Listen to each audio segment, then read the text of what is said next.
Hi all, here's my little brief video introduction to week one's readings. We're looking at, as the title suggests, the basic background information, try and look at some different perspectives on this broad region that we're looking at. And region means kind of different things in this context because part of our region is the North Atlantic, which is only a region on a global scale. Part of the region is Halifax versus Louisbourg. So we're looking at different scales here, and that's useful for us to think about it on different scales and recognize different perspectives within that. I want to begin with the Mazzucchelli piece. It's a very broad-ranging piece, a broad overview. Really useful for us, I think. I think as Canadians, we tend to have a kind of British centered view of how the story unfolds. A lot of us kind of think once the French Empire is defeated, Canada begins. It's a British colony and so on. And of course, that's not true. And I think, too, we also have a slight condescension about the French Empire because we think, well, the British Empire was the big empire. But the French Empire was one of the biggest colonial presences on the globe, a powerful force across the North Atlantic, in Africa, in the Caribbean, in Canada, in Louisiana. It's a really big, broad-ranging empire. And as we saw last week with Read and Peace, that there was a distinct set of differences across those different colonies.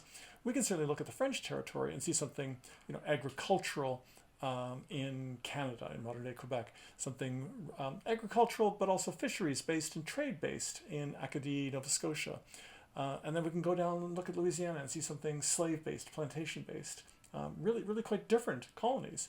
And to look at them in isolation, you would think they were completely different, but they're all French colonies. So that's useful. It's also, I think, useful because he has this big focus. Somewhere fairly early in the essay, he tells us that, or reminds us, that the loss of New France, when they lose the 7 Years' War, they lose New France, they lose Acadie, they lose Canada, that was really important in their loss, in their ability to sustain, their Caribbean colonies.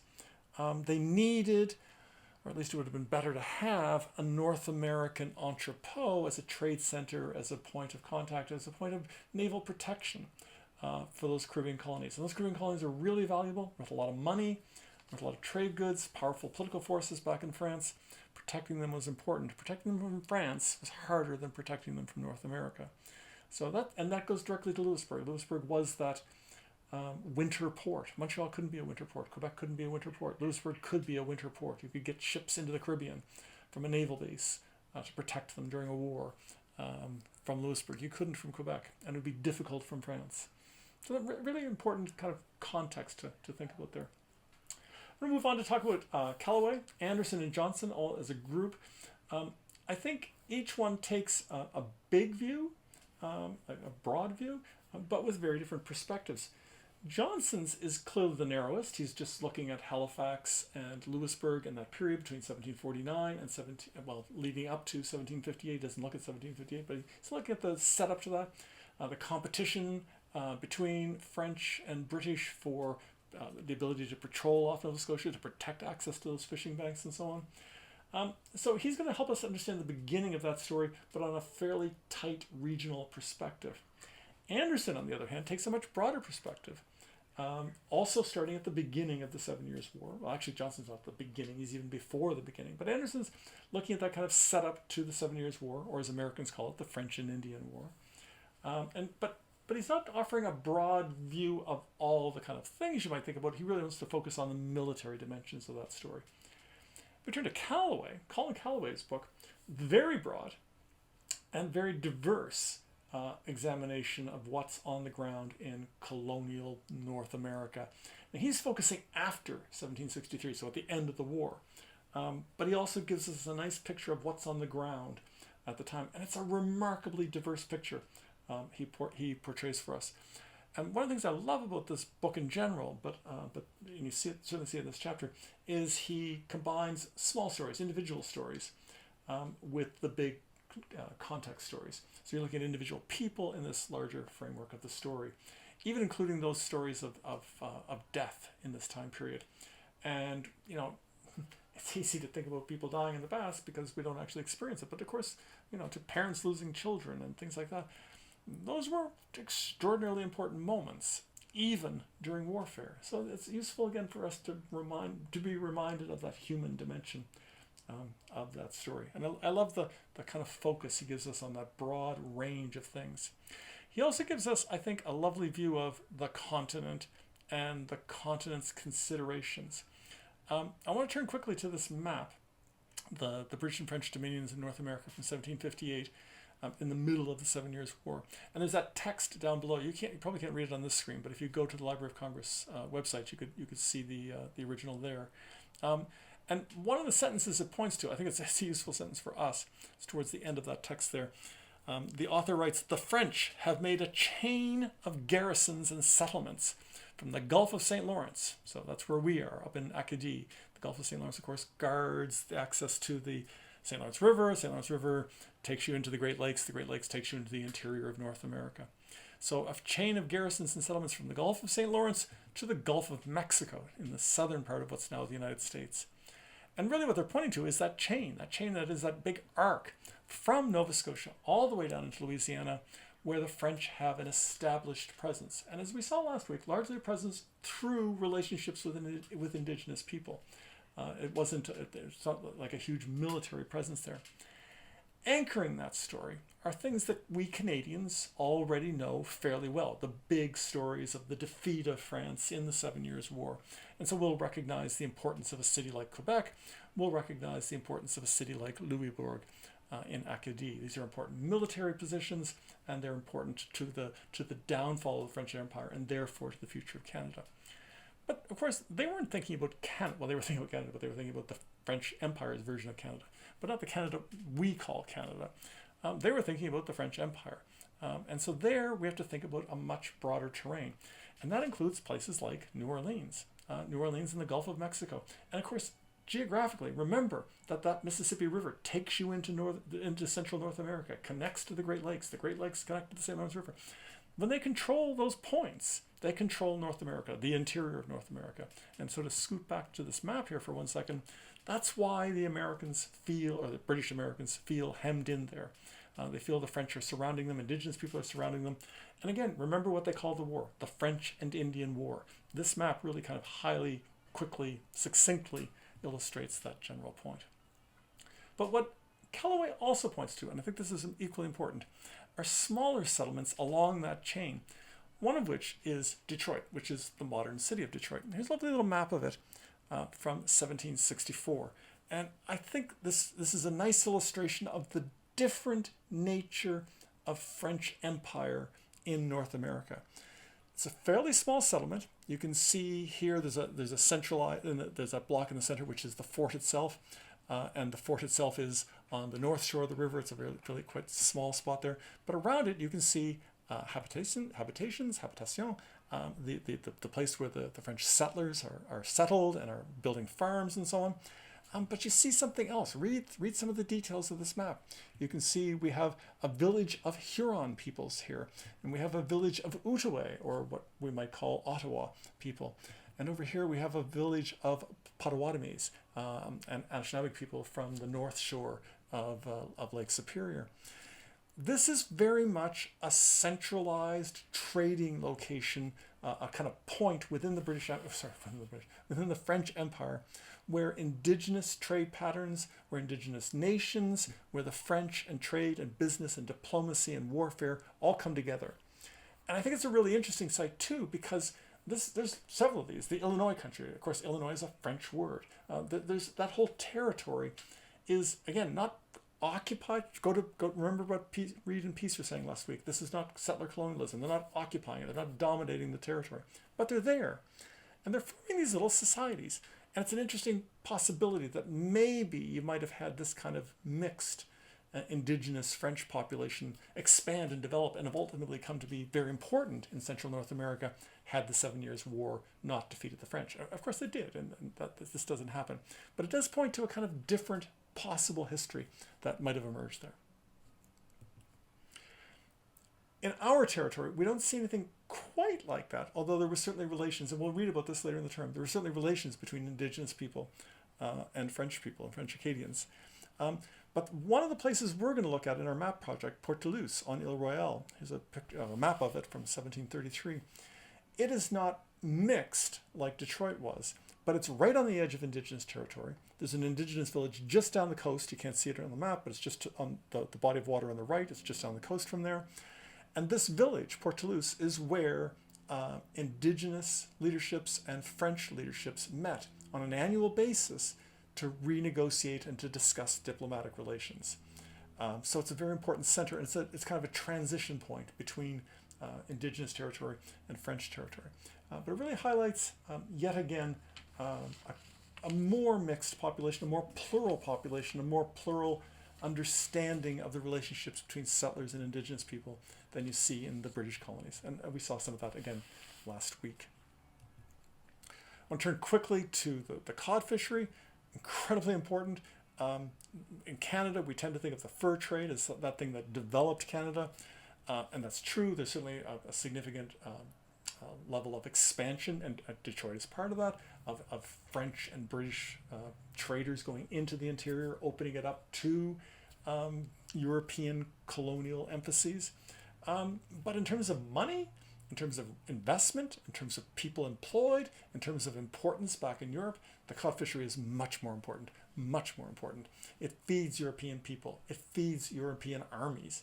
It feeds, and this is important, slaves in the Caribbean. It's very important as a source of food for that slave population. It's cheap, high protein, high quality protein-based food. It's a very good food to feed that slave population with. Inexpensive, but very nutritious. So that's really, really important. Richard's work is really helpful here, and it points to cod as an important part of this. And he takes us through a whole series of elements here, and it would be worthwhile for us to discuss that. He looks at the different markets for it. I just outlined some of that for you. Really points to the amount of, he's taking an environmental take on this, and we'll be wanting to pick up on that later in our project.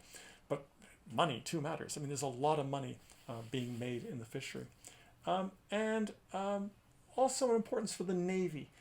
The British have an expression, and the French don't have this expression, but the fact still is true that the fishery is kind of what the British call a nursery for seamen. In other words, it's a place where men learn to sail ships, and for a naval-based power like England, that's really, really important. And France is more a land-based power than a navy-based power, but they still have a navy, and it's an important part of their empire, absolutely critically.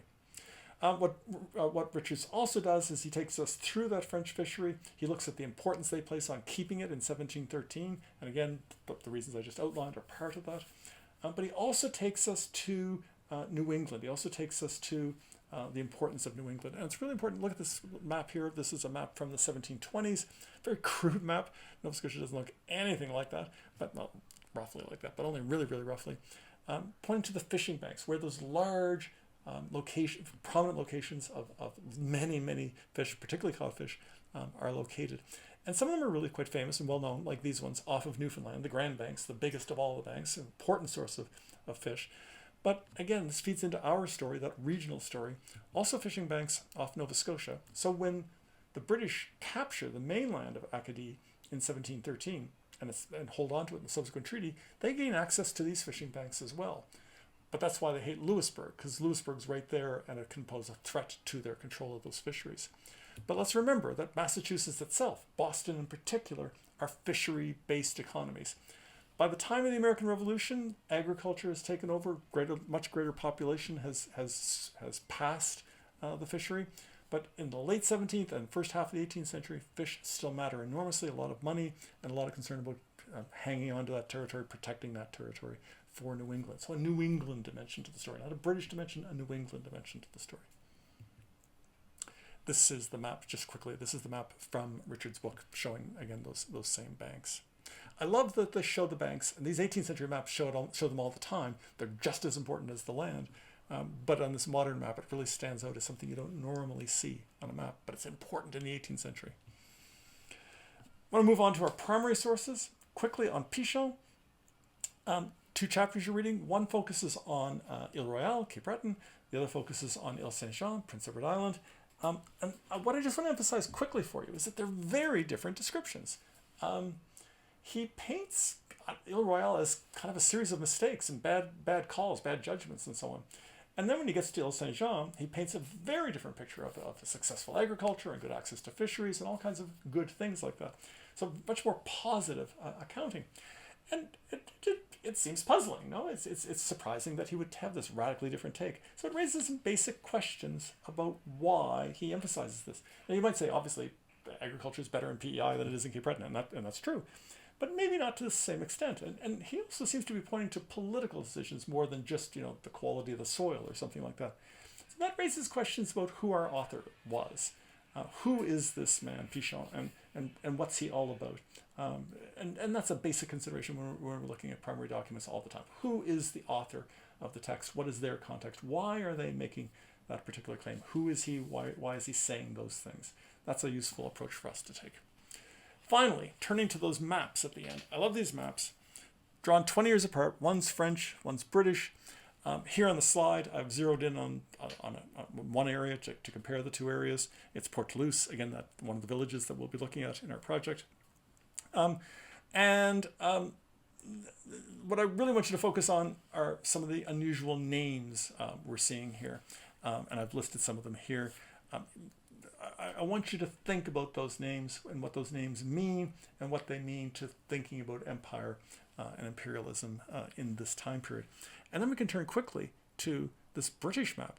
And you might think, oh, is this the same place? It is. It's drawn differently and it's rendered differently for sure. But if you look at the bottom center here, you can see that there is Port Toulouse actually there.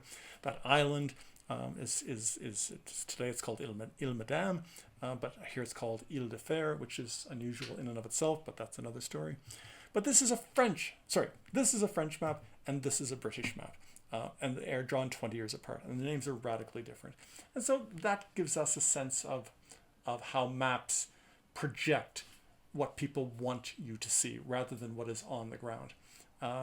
This has become a British territory, but there's no British settlers there. There's only a small British army and naval position back at Louisbourg. The rest of the French population has been expelled in the expulsion. But this place is named radically different. So let's look at those names. Let's look at what they mean. Let's look at how to think about maps and what they represent. Because they don't represent the ground. They don't represent reality. They represent more what people want to tell you about that reality. They project what the author of the map wants you to understand. So in the same way that a document, or a textual document, we should understand who the author is, it also applies to maps as well. And maybe less so the individual author. If we go back to the French map, this is Jacques-Nicolas Belin. He's the cartographer to the French king. He produces hundreds of maps. So it's less a perspective of his, but he produces those maps for the French state. He's the royal cartographer. So they represent the view of the French state. And probably the same thing is for this map as well. This is Samuel Holland doing a map for the British 20 years later. It's a very good map, a very accurate map. But again, it has the perspective of the British Empire. And let's look at what that means in these maps. Finally, some questions, some big questions, some big general questions. What were the major political forces shaping the actions in the lead up to the 7 Years' War? And then related to that, who are the major players in the story? And I'm encouraging you to think about kind of subgroups, not just indigenous people, but the Mi'kmaq and the Iroquois, for example, or the Haudenosaunee. Not just the French, but the Acadians versus the French. I mean, they're not actively against each other, but they do have different interests and they express themselves differently. So think about those kinds of questions. Look at regional patterns and regional differences. Can we see common stories, common ways to look at things? Are there things that we can replicate and understand to be patterned differences?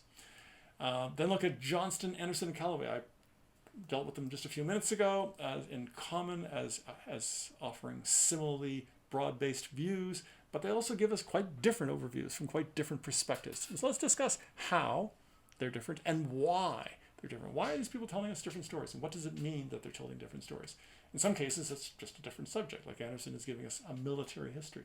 But what does that do to the telling of the story?